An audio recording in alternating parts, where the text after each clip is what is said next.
Hello, Rachel here. I'm your reinvention coach. And I actually just made that name up. And because I do have a program called Reinvention Alchemy that helps people reinvent their lives. And the reason people want to reinvent their lives is because they're feeling like they are not living their purpose. And that question of purpose has intrigued me, gosh, for decades, really. And I would look at people throughout different stages of my life. I'd look at people who absolutely knew the one thing they're here to do, to be a doctor or to sing or whatever that was. And I kind of think that must be so easy when you know what it is you're here to do. And what I've come to realize is that everybody's purpose is different. Each and everyone's purpose is going to be different. And to explain all of what I've discovered about that in one video is basically impossible. But if I was to bring it down to one specific thing, I would say it's to know yourself, to truly know who you are, what lights you up, what you love, and to also know what holds you back from living in alignment with what lights you up. And I think when something truly lights you up, that is really being in alignment with your soul, with what your soul came into this life to express. I truly believe that our soul is here to have this experience of life on earth in a human body, life as a human, to expand its knowing of itself and bring that all into this collective knowingness. And we do that as an individual through this experience of human life on earth. And it's got challenges. Challenges often are what help us grow. And we know in so many different activities that people do, like if you want to build muscle, you've got to challenge your muscles. And it's a little bit painful until the muscle gets used to it and gets adapted to the challenges that you give it. There's probably loads more examples. So give me some examples in the comments. That would be really fun. So we're here to know ourselves and to be in alignment with our soul journey, to do the things that light us up. I mean, it's really that simple. The things that we just want to do more of, the things that make us not think about time, the things that are not drudgery and boring. And for some people, like what I might find tedious, someone else could love, because they're built differently. They're here for a different experience. Each and every one of us is here for our own experience. And we can make it easier on ourselves when we don't get controlled by our ego stories. So I do talk in the programs that I teach about the law of vibration, because that's foundational, and I'll do another video about that, but also the law of polarity. That's always in play in everything. And in our human lives, when we're discovering who we are, we have these two aspects of ourselves. We have our ego, which is really the stories we make up about what life is like and our limitations. That's the part of us that creates those limiting beliefs. And then we have our soul, the part of us that is pure light, pure creative energy, the part of us that is connected to that all time and space of the force, quantum field, whatever you call it, the part of us that came into human life for the experience of life and to learn from it and to develop and to expand its consciousness. So we always have the ego and the soul in play. And when we're doing things that are in alignment with our soul, with our heart, we know it. That's the thing that lights us up, or the things. And it changes. My experience is that it can change throughout life.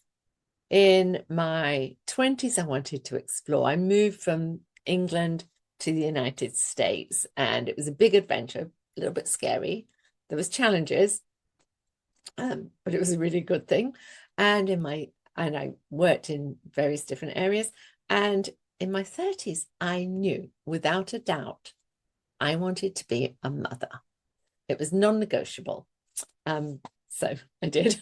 And then I wanted to be an entrepreneur. And being a mum is always number one, but then being an entrepreneur, building a business. And I built a business in San Diego that was really successful. It took 6 years to build it to that point, and I loved all the creative aspect of it.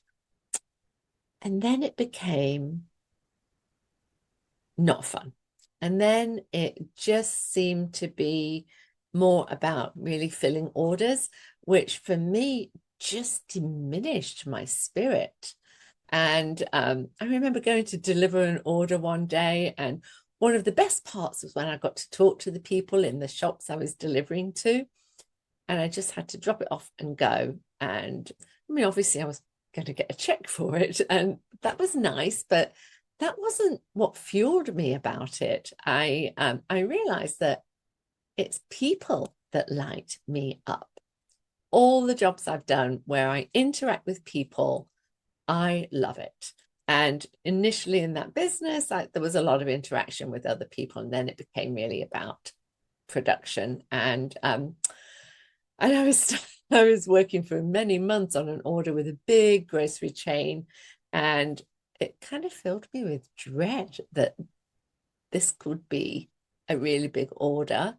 And that's when I sold the business, because I had to follow my heart, even though I'd spent really blood, sweat, and tears building this business that is still a really successful business. In fact, way more successful in terms of what it's doing financially and all of that than when I ran it, because the person I sold it to was really good at that stuff. And that was her zone of genius. I was brilliant at the creation. And there's a whole story about that I'll do another video on, because I had no idea that that business was going to be what it became. Anyway, I need to work with people. And so now I coach, and I love it. When I coach someone one-on-one or in a group, nothing else exists. Time just flies by, and I'm fully focused, and I come out of it energized. So finding those things that light us up that way, that energizes, that you love to do, that are not tedious and drudgery, that's discovering your purpose. At least that's the way I see it. And knowing yourself. And there's a lot of tools that you can use to help with that. Intuition. I talk a lot about intuition because I think it is everybody's superpower. And we have other superpowers, and all of those are different, but everyone can zero in with intuition to really discover a lot about themselves. So I teach intuition, and that's part of everything that I do. And human design, that I've studied all the different personality type things. I can't remember if I'm an INFTP, whatever. I don't remember, but I do know what I am in human design. That's the one that landed and really explained a lot for me. And I use that in Reinvention Alchemy. So in human design, I'm a projector, and that means I'm here to be a guide. I'm the advisor or the guide, the orchestrator. And when I'm in that role, it just feels so good. It feels natural. When I'm trying to be a generator, which I would have had to have been to keep that other business building, I lose my energy. It feels like I'm shriveling up, and it's almost impossible to do. Definitely can't be super successful at doing that, because I wouldn't have the energy. I don't have the energy centers that fuel that type of work. So this isn't an advertisement for human design. If you come into Reinvention Alchemy, I sort that out for you. But it's just about exploring what lights you up. And I did make a free resource. In fact, I should show that to you. I made a free resource that you can get on my website that talks you through one thing that you could focus on right now. So let me share my screen. I'll show you. Okay, so if you sign up for this Reinvention Alchemy Quick Start, you'll get a PDF. And there's a little introduction, a bit about myself, and then some instructions. And I designed this to take you really no more than an hour to do the whole thing.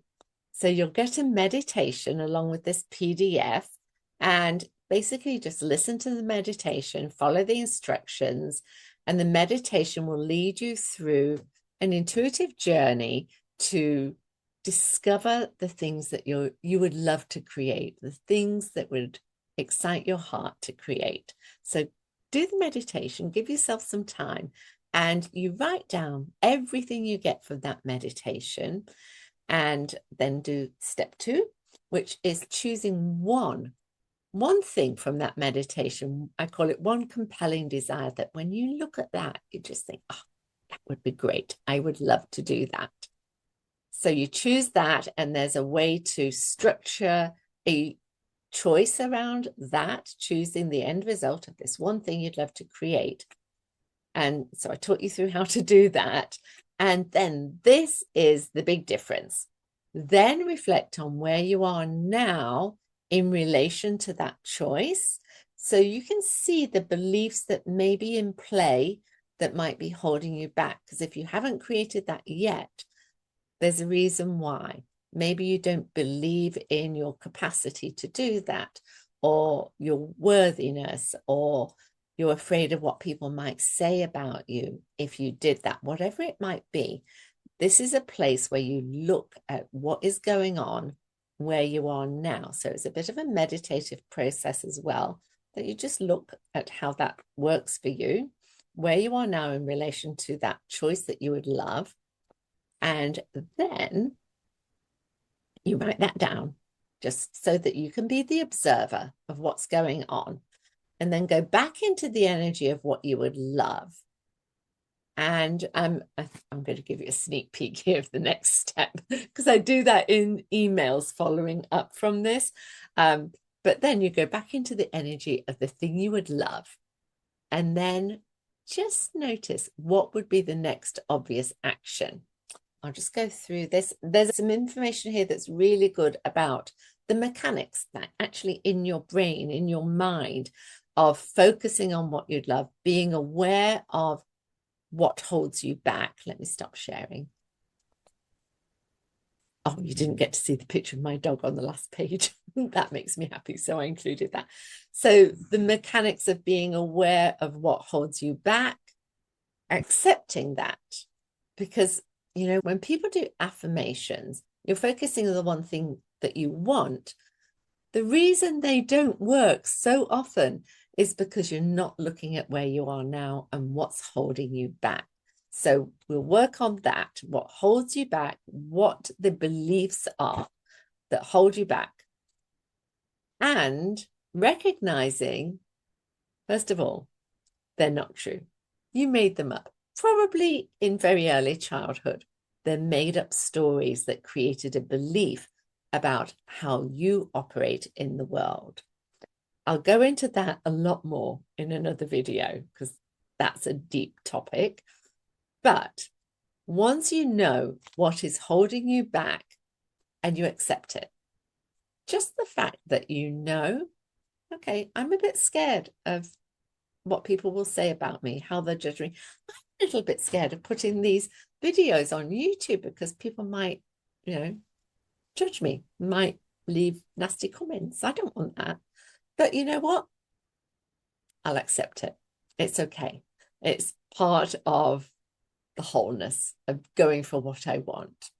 So recognizing the beliefs that could be holding you back, accepting them, and choosing to go for it anyway. There's such a powerful energy in knowing that you have beliefs about your ability to do it, but you're choosing to go for it anyway. Oh, that reminds me of something else. I'm going to do another video. See, this is proof that this is what lights me up, because I just can't stop thinking about all the things that I want to share. I'll do another video about commitment. that commitment to go for it anyway just has magic in it. I'll talk more about that another day. But choosing to go for it. Oh, yeah, I nearly forgot. The next step that you get in the emails when you go through this process with me. But the next step would be, what would be the next obvious action I could take? A simple action. You do not have to know the whole journey. In fact, it's better not to, because then you might block out unexpected things that could take you there faster and in ways that you never could imagine. So the next step is then just to figure out, what can I do next? And it could be getting a planner, it could be all sorts of things. But what's one thing that would be obvious and easy? So I'll leave it at that for today. I'll put the link to Reinvention Alchemy Quick Start in the description below here, and let me know if you do that and what you get from it. There's lots more to come, but I'll leave it here for today. Take care.